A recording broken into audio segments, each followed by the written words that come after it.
Here is how to improve your iPad's performance and reduce lag.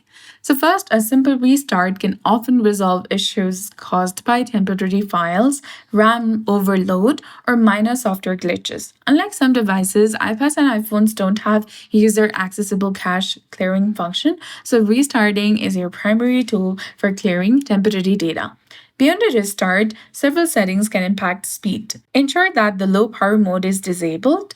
This feature intentionally shows down your iPad and reduces functionality to conserve the battery life. If you prioritize speed and responsiveness, turning this off is crucial.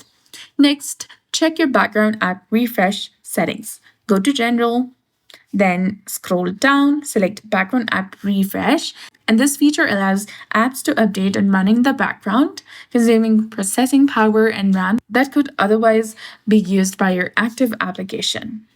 So if you're experiencing lag, disabling the background refresh for non-essential apps can significantly help. And finally, always keep your iPad operating system updated to its latest version. Go to Settings, go to General, and select Software Update.